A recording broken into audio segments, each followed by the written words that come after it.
Jésus. Amen. Tu nous aimes encore, encore et encore. Tous les jours, amen. Amen. Seigneur, nous sommes dans le mois des actions de grâce, de la louange. Amen. Nous n'avons rien à te demander. Nous te disons merci. Merci Seigneur. Merci pour la vie. Merci pour ta grâce.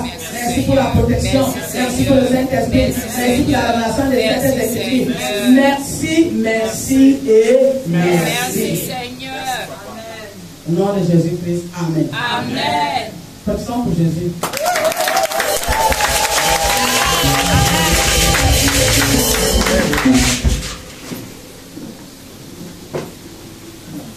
Alléluia.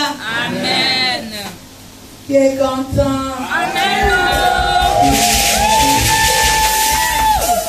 Le thème de l'année, c'est quoi? Persévérance dans la foi en Jésus-Christ, partie 2. C'est bien, hein? Alléluia. Amen. Le Paul a dit, m'a dit l'autre jour, je lui dis, fais attention, parler de quelque chose. Il dit que non, maman. Persévérance dans la foi en Jésus-Christ, partie 2. Donc nous amorçons la deuxième partie du combat. Amen. Je dois plutôt faire face. Il dit que, oh, tu me corriges encore. Il dit partie 2. On a fini la partie 1. Et on a la partie 2. Alors, on sort le combat. Amen. C'est ça. Alléluia. Amen. Donc nous allons, on avait lu quoi? Parce qu'on relit d'abord. Matthieu 24, chapitre 2. Lis, Timothée. Matthieu chapitre 24, verset 12. Et parce que l'iniquité se sera accrue, la charité du plus grand nombre se refroidira. Amen. Arrête-toi d'abord là. Et parce que l'iniquité se sera accrue. L'iniquité est différente du péché. Hein. Les gens qui disent que il n'y a pas de petit péché. Il n'y a pas de petit péché. Mais il y a la différence entre le péché et l'iniquité. L'iniquité, c'est tout ce qui déborde. Vous avez vu maintenant, non? Ah oui. Ça veut dire que le débordement du péché bascule à l'iniquité. Donc l'iniquité est plus grave que le péché. Il y a des gens qui sont dans le péché, mais il y a d'autres qui sont dans l'iniquité. Comme vous êtes souvent content, il n'y a pas de petits péchés. Il y a le péché et il y a l'iniquité. Bon, alléluia. Amen. Timothée, lis-nous le Romain 12. Romains chapitre 12, verset 1. Je vous exhorte donc, frères, par les compassions de Dieu, à offrir vos corps comme un sacrifice vivant, saint, agréable à Dieu, ce qui sera de votre part un culte raisonnable. 2. Ne vous conformez pas au siècle présent, mais soyez transformés par le renouvellement de l'intelligence, afin que vous discerniez quelle est la volonté de Dieu, ce qui est bon, agréable et parfait. Alléluia. Amen. Pour continuer, on relit d'abord, non? Amen. Donc on ne peut pas venir continuer comme ça. On avait dit que le Seigneur nous transfère les données, Amen. n'est-ce pas? Amen. Parce qu'il veut faire de nous des dieux avec un grand Dieu, lui. Amen. Alors, on appelle ça comment? On appelle ça une mutation de structure. Une mutation de structure. Pourquoi la structure? Pourquoi la structure? C'est la structure qui rend quelque chose solide. Dieu ne mute pas l'extérieur. Ça veut dire que tu vas rester avec tes pieds. Tu vas rester tel que tu es. Mais les données qu'il envoie là, c'est pour muter la structure. Amener un changement. La mutation, c'est un changement radical. Vous pouvez comprendre. Vous avez vu? Quand on mute, si je mute le titre foncier qui a mon nom au nom de quelqu'un d'autre, ça lui appartient. C'est pas ça? J'ai fait une mutation. Mais c'est pas la mutation de Dieu, ce n'est pas que toi tu deviens Dieu et lui, non. La mutation est à part, ce n'est pas comme pour les hommes. Il te mute ta nature, mais il reste aussi Dieu. Amen. es Dieu, mais tu as un grand Dieu au-dessus. Il mute la structure. Ça veut dire, il mute l'homme intérieur. Parce que l'homme a l'homme intérieur et l'homme extérieur. Il va là où c'est fort, l'esprit. C'est là qu'il mute. La nouvelle créature a l'homme intérieur. Est-ce qu'on comprend ce que je dis? Amen. Vous avez vu maintenant, non? Ce n'est pas l'extérieur. Il va à l'intérieur, pourquoi? Parce que l'intérieur va influencer l'extérieur. C'est ce que tu penses. C'est ta façon de voir qui te pousse à l'acte.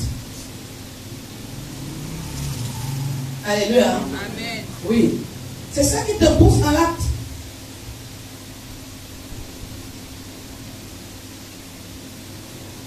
Alors, nous sommes en partenariat. Nous, les hommes de Dieu avec Dieu. Vous avez vu, non? Comment nous travaillons donc pour savoir comment est-elle fidèle? Je prends l'exemple dans le génie civil. Ouais, non? Le métier du père. Oui. Quand on a conçu notre maison, à un moment, peut-être après 5 ans, j'ai commencé à voir les fissures. Quand je vois une fissure, je cours, je dis que la maison est en train de se gâter. Il vient, il se tient. Il regarde la fissure. Il me donne la nature de la fissure. Il me dit, cette fissure-ci, c'est parce que la maison a joué. Il lit les différentes fissures. C'est-à-dire, ça n'a pas touché la fondation. Il dit non. La structure de cette maison se repose sur les poutres et les poteaux. Si tu vois la poutre se tordre un jour, il faut savoir que la maison est déjà en danger. Est-ce que vous comprenez? Amen. Pourquoi Dieu va muter la structure du chrétien, l'homme intérieur, là où il y a la force? Et quand je lui montre une autre fissure, il me dit ici c'est les intempéries. Comme il y a le vent, tempête. Alléluia. Amen. Et quand je lui ai montré notre fissure à la petite dépendance, il dit ici, la fissure ici, la fondation est en train de jouer. Il faut que je casse tout ça, je renforce la fondation. Parce qu'on a construit, il y a une proximité. Et comme je n'avais pas trop fait des trucs ici, j'avais pris ça en négligemment disant que ça ne portera pas. Mais le fait que le voisin a construit, ça a joué sur la fondation. Est-ce qu'on comprend? Amen. Tu ne comprends pas? Alors, le pasteur donc, qui n'est pas Dieu, Dieu lui a injecté les données. Dieu, lui, il a injecté les données. Même la fissure qui était ici, qu'est-ce qu'il avait dit? Il faut juste piquer et mettre le mortier. C'est pas ça? Ça ne joue pas sur la fondation. Alors nous, en tant que pasteur, qu'est-ce qu'on fait donc? Dieu lui mute. Il envoie les données. Nous nous regardons où? Dans vos réactions. Les différentes fissures qui sont dans les maisons de génie civil, même la route, on voit une route, on dit la structure de cette route est solide à travers la route. Nous regardons dans vos actes qui représentent les différentes fissures. C'est le partenariat. Dieu lui injecte les données, il va travailler à l'intérieur. Les différents comportements, pour nous, c'est les différentes fissures. Donc on peut donc regarder ce que Dieu dit. Ce qui présente la fondation de sa foi est en train de se détruire. Est-ce qu'on comprend? Parce qu'avant qu'on arrive là-bas, il ne faut pas faire. Vous devez dans ça. Alors quand je viens parler à un fidèle, il faut te taire. Tu regardes le fidèle à ta façon. Mais moi, je lis les fissures.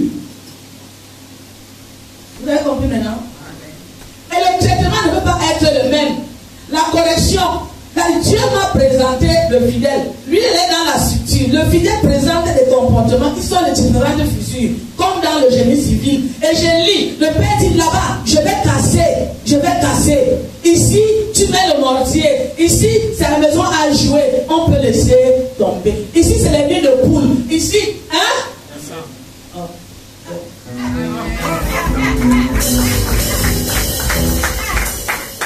Vous avez compris maintenant? Donc, quand je viens parler à mon fidèle, tu es à côté. Il faut fermer ta bouche. Vous avez compris maintenant le problème des choses. Nous sommes partenaires et c'est comme ça que Dieu nous parle. Parce que nous ne sommes pas comme lui. Donc il montre ta structure, ton niveau de foi par les actes que tu poses, par les choix, par les couleurs. Alors quand je commence à parler à quelqu'un, je te vois, tu es en train de te détruire. Toi tu ne vois pas. Parfois lui ne voit pas. Est-ce que la maison sait qu'elle portait ces fissures là? Non. La maison sait qu'elle portait. Je vais pas courir. Est-ce que la maison sait qu'elle portait ces fissures là? Non. Elle ne sait pas. C'est l'ingénieur qui sait que les fissures que tu portes là, voilà comment je dois t'arranger. Et qui fait sortir les fissures? C'est Dieu. Tu peux faire n'importe quoi, tu ne peux pas tromper. Parce qu'à un moment, tu vas réagir. Oh bon Dieu. Tu vas réagir. Et nous qui avons les yeux de l'esprit, nous allons voir. Amen. Sortez de mes dossiers à la communauté pour plus d'enveloppe. J'ai dit que quoi? Sortez de tes dossiers. Non, il faut parler quand même. Qu'est-ce que j'ai dit? Sortons de tes dossiers. Combien de fois vous fâchez, vous murmurez, vous faites des coalitions? Parce qu'on a parlé à quelqu'un, on a vu la fissure, on a vu l'acte qu'il a posé. On veut creuser pour renforcer la fondation, pour recommencer la programmation. Parce que nous voyons des bugs qui sont en train de bugger. Vous avez vu, non? Des bugs. Vous connaissez ces informaticiens là? Demain, tu fais, tu as quasiment fait. Vous avez compris maintenant, non? Écoutez, l'église n'est pas ce que vous croyez là.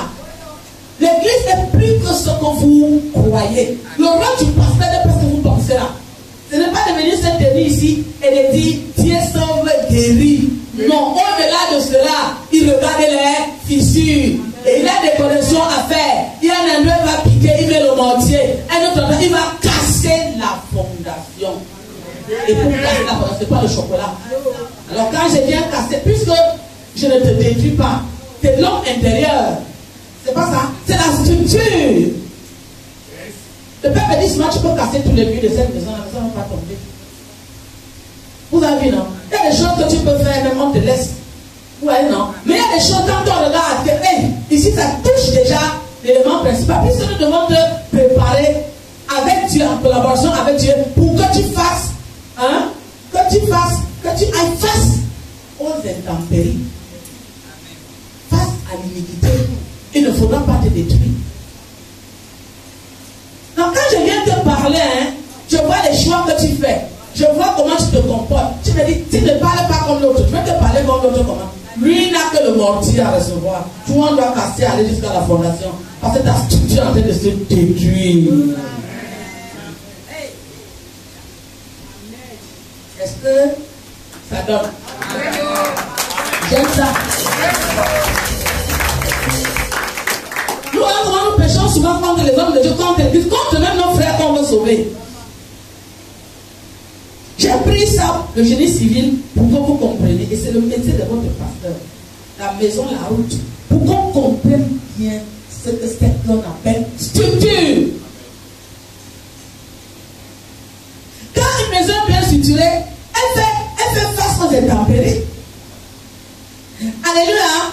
S'il avait renforcé la fondation de la petite dépendance, même si le voisin construisait, ça n'allait pas toucher. Il est obligé de recommencer. Nous sommes parfois obligés de recommencer avec certains parmi vous. Parce que quand nous regardons, nous voyons le fiasco, nous voyons qu'il y a un problème, nous sommes obligés de recommencer. Et quand vous recommencez, toi tu es quoi dedans? Je vais recommencer avec mes brebis. Je veux rendre compte à Dieu. Parce que je suis en partenariat avec lui. J'ai vu qu'il y a l'erreur ici. J'ai vu qu'il y a ceci dans la structure. Alors pour ne pas perdre ma brebis, pour que je casse la fondation, j'utilise les massettes, les baramines pour casser. Ce n'est pas facile. Si tu me regardes, tu ris, parce que tu es jeune civil. Parfois vous cassez la route, non? Pourquoi vous cassez? Parce que la structure n'est pas bonne. Il faut appliquer ça sur les fidèles, sur ce que tu domines là, que tu gères. Alléluia. Sur ceux sur qui tu as l'ascendance. Il faut apprendre à leur dire attention, la fissure que tu montes ici va détruire ta foi. structure, ça ne trompe pas. Vous comprenez, non? Non, la structure ne trompe pas. Parce qu'on dit structure, action de structurer. Manière dont les parties d'un ensemble sont arrangées entre elles. La structure, la manière dont les parties sont arrangées entre elles. Ça veut dire qu'elles ne s'arrangent pas en désordre. Il y a une façon que si on les place mal, ça ne va pas donner le bon résultat. C'est pour ça qu'on dit que l'œuvre de Dieu, c'est l'ordre. Alléluia. On change, il dit, organisation des parties d'un système qui leur donne une cohérence. Vous avez vu maintenant, non? Il y aura donc une cohérence entre le fait que tu dis que tu es chrétien et les actes qu'on attend d'un chrétien. C'est pour ça que vous allez souvent voir certaines personnes, on dit qu'il est chrétien. Vous dites qu'il est chrétien. Pourquoi? Parce que tout le monde sait à peu près ce qu'on veut voir d'un chrétien. C'est pas ça? Ici, ça c'est étymologiquement. Organisation des parties d'un système qui leur donne sa cohérence. Il doit y avoir une cohérence entre le fait que tu dis que tu es chrétien et les actes que tu poses. Est-ce que c'est clair? Amen. Amen. Est-ce qu'on comprend ce que j'ai dit là? Amen. Oui. Quand il n'y a pas la cohérence, c'est ça qu'il dit souvent. Dieu t'a même à comprendre que venir en retard, ce n'est pas bien. Si tu as dit en retard tous les jours, il n'y a pas de cohérence. Si tous les jours tu es dans le péché, il n'y a pas de cohérence. Si tous les jours si les choix que tu fais, si ta façon de s'habiller, parce qu'on joue dans là-bas dedans, non? On a dit dans quoi? La structure. Voilà, merci. On joue dans la structure. La parole de Dieu ne joue pas à l'extérieur, ça joue dedans. Et quand on va réagir, on comprend qu'il n'y a pas une cohérence. Ne les juge pas, on ne te juge pas, tu portes les fissures. Tu portes les fissures. On ne te juge, tu as des fissures qu'on explique. Comme l'ingénieur explique les fissures. Alléluia.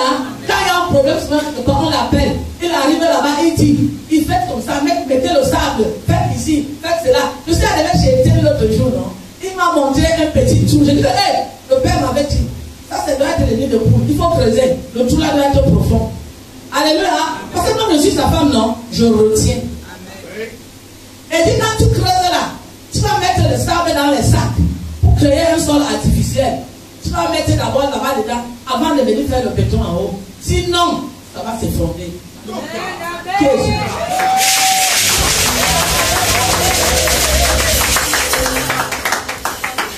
même quand on veut, oui. Donc même il faut ramener tout ce que vous voyez là, c'est Dieu qui a créé. Le génie civil, c'est Dieu. C'est lui le grand constructeur, non? C'est lui qui construit. Alors même quand tu veux arranger ces fissures et toutes ces choses-là, tu les arranges pas n'importe comment. Tu les arranges de manière à muter définitivement la structure. Amen. Oui, j'aime ça. Donc, c'est pour ça que nous devons vous donner un sacrifice. Vous avez bien compris. Quand parfois on va aborder là-bas la rébellion, tu voyais, vous avez poussé à bout. Tu as les fissures qui montrent le danger. Mais attendez, c'est pas ça que vous faites souvent. Vous énervez, vous devenez plus, on m'en parlait. Moi, je n'aime pas qu'on me parle. Hey, tu n'aimes pas qu'on te parle. On est en train de voir les choses qui vont te détruire. On est en train de voir les choses. Moi, on me connaît. Non, quand la structure est mutée, il n'y a plus de comme moi. Tu changes de structure. Un enfant ne veut changer de structure. Il n'y a pas même le fait que chez nous, nous on loue Dieu. Non, la structure change. Ça prend l'image de Dieu. Vous avez compris, non? Donc tout change. Ta façon de louer Dieu. Moi, je ne suis pas dans la louange, je ne suis pas pourquoi je suis venu. Il n'y a pas que les Congolais, il n'y a pas ça dans la louange. Il y a le modèle de Dieu. Et si tu n'es pas dans le modèle de Dieu, laisse que Dieu chante ta structure. Parce que la louange que vous voyez là est très forte. Dans la louange, le Seigneur se glorifie. Alléluia. Oui. Alors tu dois apprendre à faire les choses. Alors quand tu vois que les choix que tu fais ne ressemblent même pas à la parole que tu dis, à celle que tu prêches, toi-même, si toi tu n'es pas le mur. Tu es un enfant de Dieu. Tu dois te poser des questions. Et si tu n'as pas la capacité de poser des questions, le leader, quand il te réprimande, il faut t'asseoir, tu raisonnes. Est-ce qu'on comprend ce que je dis là? Amen. Non, c'est très important. Le renouvellement de l'intelligence. Vous avez vu, non? Et c'est très important le fait de nous offrir un sacrifice vivant. Combien de fois tu t'es énervé quand tu as produit, tu te justifies, tu ne t'excuses même pas. Combien de fois tu l'avais dit? Les fidèles veulent même diriger le pasteur. Vous allez diriger le pasteur comment? Regardez les exemples que je vous ai donnés là. Tu ne peux pas diriger le pasteur, sauf si c'est un faux pasteur. Et le pasteur qui ne connaît pas ses brebis n'est pas un bon pasteur. Parce qu'il ne saura pas amener le traitement. Le pasteur qui ne s'intéresse pas à ses brebis n'est pas un bon pasteur. Parce qu'il ne saura pas amener le traitement. Le pasteur doit savoir que tel est comme ça, tel est comme ça, tel est comme ça, tel est comme ça. Parce qu'il y a les différentes manifestations qui représentent les différentes fissures. Et quand il corrige ça, il prie. Vous avez vu maintenant, non? Il prie et il prêche. On a prêché pour m'attaquer. C'est quelle version? C'est quelle nanopathie? On a prêché pour m'attaquer. Regardez comment les diables fait. On a prêché pour m'attaquer. On n'a pas cité ton nom. Comment tu sais qu'on t'attaque? Parce que tu sais que tu fais ça. On a prêché pour muter. Il faudra dire ça aux gens. Dis à ton frère, quand on prêche, c'est pour muter l'attitude. Tu peux le mettre d'accord? Oui, ce n'est pas pour t'attaquer. Enlevez-nous les histoires qu'on nous attaque. Qui t'attaque? Moi, je prends ma Bible, j'ouvre ma Bible, inspiré par le Saint-Esprit. Je prêche une parole qui te touche. Tu sais que tu vis dans ce péché-là. Tu sais que tu fais ça. Tu te lèves, on m'a attaqué. Tu sors, tu vois aussi ton frère rebelle comme toi. Dans l'église, on attaque toujours les gens. Il y a les gens qui vont prendre la vie des gens pour aller dire aux hommes de Dieu. Le Saint-Esprit, tu l'as mis où? Est-ce que nous voyons les erreurs que nous commettons? On lui a dit, on lui a dit. Mais toi-même qui dit ça, tu dis que si tu sais qu'on lui a dit, ça veut dire que tu fais ça. Reçois seulement le changement de structure. Un changement radical. Est-ce que le réseau donne?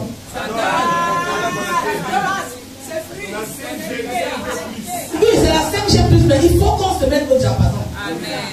Tout ce que tu contraries là, tout ce que tu n'aimes pas entendre là, donne ton corps en sacrifice vivant. Le Seigneur va envoyer les données. Ouais, non. Peut-être l'afficher profond jusqu'à la fondation. Le message ne sera pas le bonbon. Vous avez compris, non? Pour enlever le voile, hein? Pour enlever le voile, ce n'est pas facile. Nous voyons donc que la Bible n'est pas un livre dépassé. C'est quand tu ne connais pas les systèmes, tu vous ai dit que toi, tu as la mathématique, tu as la physique, tu as le génie civil. Vous avez vu maintenant, non? Quand tu ne connais pas les sciences d'écriture, au niveau du Saint-Esprit, le Réma et le vrai Réma, tu vas penser que la Bible c'est un livre dépassé. La Bible c'est le livre en avance sur 3000 ans. C'est un livre qui est en avance sur 3000 ans. Depuis 3000 ans. Parce que ce que je parle aujourd'hui là, alléluia, c'est ça qui se passe. Quand on vous dit que le virus, pour revenir aujourd'hui, le virus Omicron ou c'est quoi là, du coronavirus, a muté. C'est ça qu'on dit, non? Il mute pour devenir quoi? Plus fort. C'est pas ça? Et quand il mute, c'est-à-dire le traitement qu'on donnait avant, quand il était, hein, ça change. Ça devient très difficile à soigner. Ce sont des virus esprits. Ce n'est pas des virus ordinaires. Mais oui, pourquoi tu mutes? Ça joue sur l'esprit. C'est pour ça que Dieu ne mute pas le corps, il ne mute pas la chair. Il mute l'esprit. Alors, quand le virus corona mute, c'est un virus esprit. Alors, comme il est virus esprit, et que toi aussi ton esprit, ta structure a changé, tu peux l'affronter.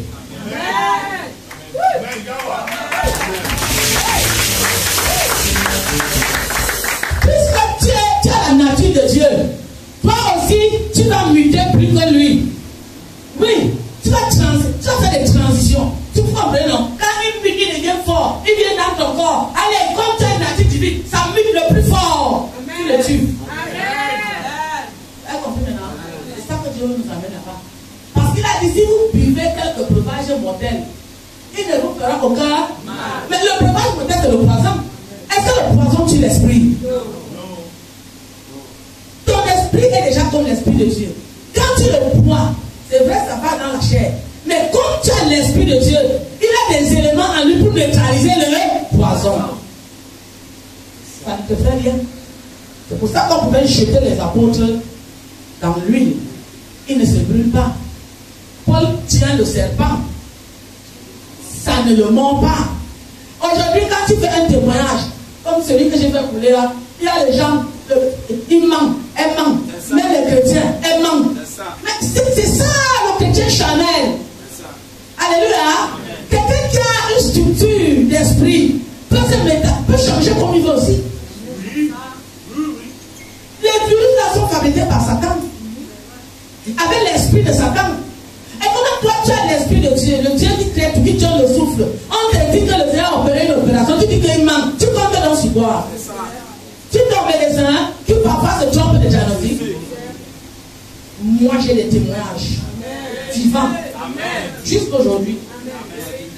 Il a peut-être 15 ans, je suis allé chez le cardiologue. Il a pris ma tension. Il m'a déclaré hypertendu parce qu'il y a d'autres examens qu'on fait. J'étais venu se maintenir à l'église. Vous le connaissez dans ça fait 15 ans. Donc quand je parle pour lui, là, pour moi c'est le grand frère. Il m'a dit de ne plus être en joie, de ne plus me fâcher. Me faire comment pour ne pas chanter. J'ai déchiré les papiers là devant vous. Son ordonnance dit n'écris pas. Il a quand même écrit. Je n'ai pas acheté. J'ai dit Seigneur, voilà ce que je vais. Jusqu'aujourd'hui, j'ai une tension de 20. C'est 15 ans. Je ne prends pas les médicaments. Pour les animaux là délivrés, ma part là, c'est là. Tu prends là, c'est 20 et je marche et je vis. Parce que ma structure ne répond pas à la chair. Voilà. La chair dit que j'ai 20. Ma structure divine dit que je suis normale. Écoutez là. Ce n'est plus l'affaire de Léa. C'est moi.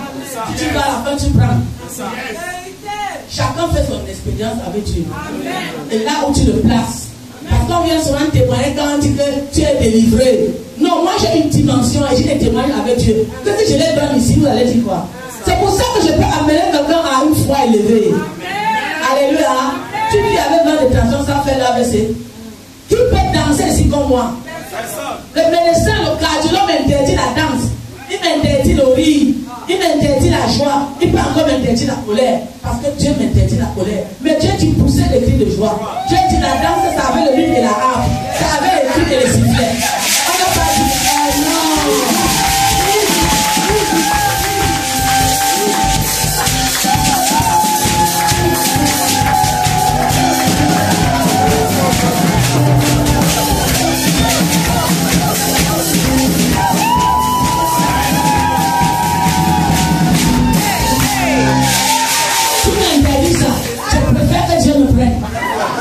C'est toi qui as dit que c'est 20.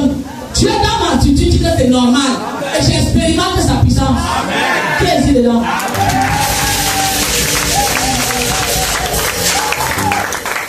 Je n'ai jamais contrarié un médecin.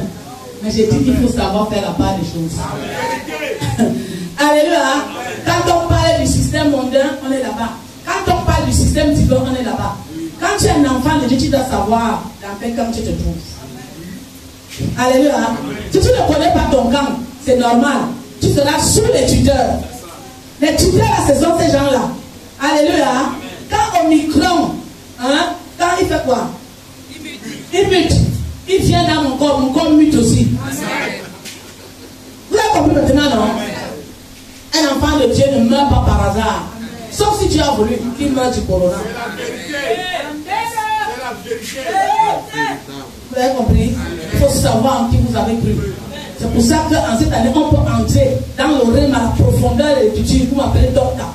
Oui, dans la profondeur. Le docteur opère les saintes écritures par le Saint-Esprit. pas que tu es docteur, tu viens, tu prêches des choses qu'on ne comprend pas. Donc il faut amener l'église en profondeur. Pour que l'église comprenne qu'il n'y a rien là-bas. C'est Dieu le plus fort. Alléluia. Et il y a beaucoup d'enfants qui ne veulent pas que la structure soit mutée. C'est ça le problème de l'église. Tu as compris, non? La Bible n'est pas un vieux livre. Quand tu ne connais pas, tu penses que la Bible est dépassée. Ouais, on est sur la technologie aujourd'hui, non? On est sur ceci aujourd'hui, non? Tout ce qu'on a dit, les fissures là, on a ramené ça au sein des Écritures. Et même le génie civil, c'est Dieu, c'est lui qui contrôle. Il est l'informaticien, il est ceci. Alléluia. Oui. Donc, quand c'est comme ça, tu passes donc à la... Il dit, ça y est, transformé. Tu vois? J'ai dit que transformer, c'est donner à une personne ou une chose une autre forme. Tu ne peux pas dire que tu es l'enfant de Dieu et ton caractère ne change pas. Vous avez compris maintenant, non? Il y a un problème. Moi, ici, il est comme ça, mutation. Tu ne peux pas dire que tu es l'enfant de Dieu et ta façon de faire ne change jamais. Non. C'est vrai que Dieu ne le fait pas de manière brusque. Ouais, non. Il le fait progressivement pour chacun. Mais chacun de nous, nous devons arriver à la transformation. Pour faire face à l'iniquité. On va attaquer telle iniquité la fois prochaine. Pour faire face à l'iniquité. Parce que comme on a vu l'autre jour là, c'est Noé. Il était dans un monde corrompu, mais il était seul. Donc on comprend que sa structure avait été mutée. Donc il pouvait faire face, malgré l'abomination, malgré ce que les gens faisaient, son cœur n'était pas là-bas. Mais il écoutait les instructions de... Tu as dit que non, le milieu dans lequel je suis. Non. Le milieu dans lequel tu es, quand ta structure est mutée par Dieu, ce qu'ils font là, ça tourne seulement bien les yeux pour voir que toi tu as fait le bon choix. C'est pour te confirmer que tu as fait le bon choix. Ta façon de servir le Seigneur toujours change. Tu ne peux pas rester. Si tu étais colérique aujourd'hui, l'autre jour quand Frédéric se mariait, sa soeur qui est en France, en grande sœur est venue, quand on parlait les vidéos, elle est venue à côté de moi. Elle est venue à côté de moi. Vous avez vu dans la vidéo, non? Il y a un endroit où on est derrière avec lui. Elle est venue me dire que je viens pour remercier. Je viens te remercier, maman. Je viens pour remercier. Je dis que pourquoi? Parce que depuis que Roland est chez vous, elle a beaucoup changé.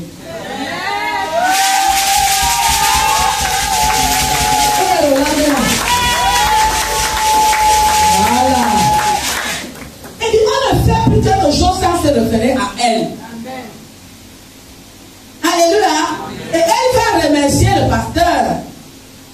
Parce qu'elle reconnaît que le travail que le pasteur, elle commence déjà à voir. Il y a une différence. Si dans ta famille, on ne voit pas la différence, mon frère. Dans ton église, le même nom. Non. Alléluia. Oui, si on te reproche beaucoup, oui, vous me reprochez beaucoup. Pose-toi la question. Pourquoi on te reproche beaucoup?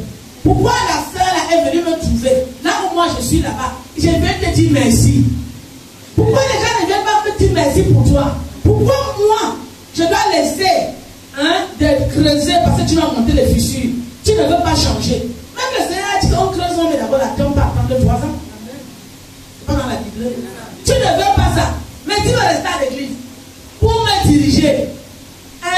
Comme ils ont dirigé Moïse. Jusqu'à ce que Moïse a frappé le bâton comme tu n'avais pas dit. Ce sont les fidèles là qui avaient fait à Moïse qui n'entrent pas à la terre promise. Que Dieu n'épargne de ça. Amen. Alléluia. Donc Dieu nous donne la grâce. On va s'arrêter aujourd'hui parce qu'on a toujours un temps. Amen. On va s'arrêter aujourd'hui. Mais que Dieu nous donne la grâce. À nous, hommes de Dieu, nos leaders. Parce que les leaders nous représentent. C'est quand ça les dépasse qu'ils viennent chez nous. Laissez ces jongleries que vous faites avec vos fidèles là. Ils ne viennent pas vous jongler, ils viennent à 17h, moi ils vous appellent au téléphone. Laissez ça. Il faut leur inculquer à travers les fissures que vous voyez. La quoi? Mutation. Peut-être le mot de passe. C'est ça, non? Mutation de Dieu. Vous ne les aidez pas. Ils vont toujours faire comme ça. Et ils vont s'affaiblir comme ça. Et au fil des années, vous allez voir que vous n'avez rien fait. chacun joue son rôle. Amen. Dieu joue son rôle. Quand il t'a montré la fissure, alléluia, il faut analyser la nature de la fissure. Si c'est le mortier, tu piques, tu mets le. Si c'est la fondation, tu creuses, tu renforces la fondation. Si tu es ici, que le Seigneur te bénisse.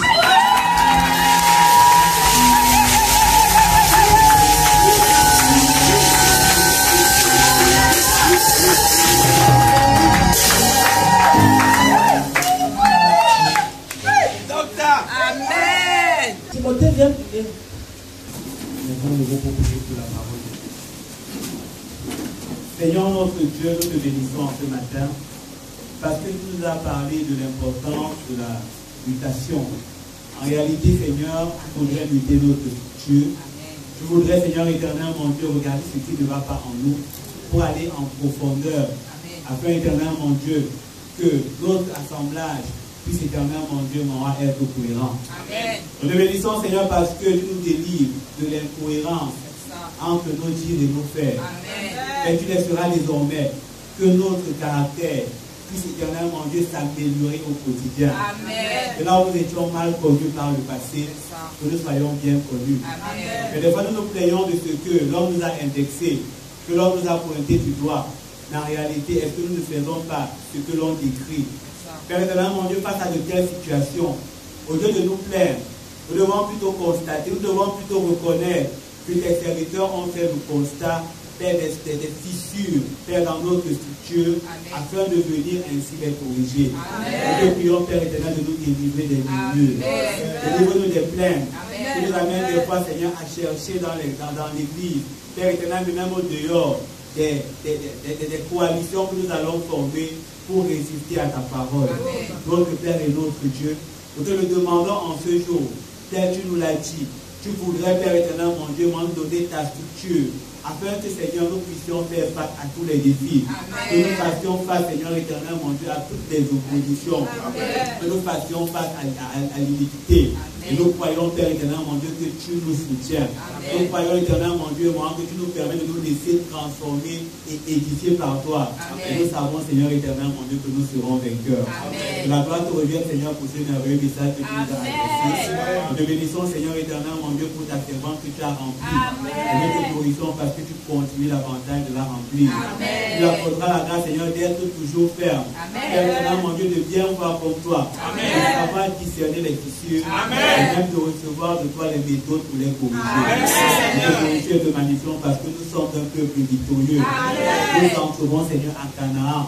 Nous ne serons pas, Seigneur éternel, mon Dieu, comme cette multitude qui a péri dans le désert.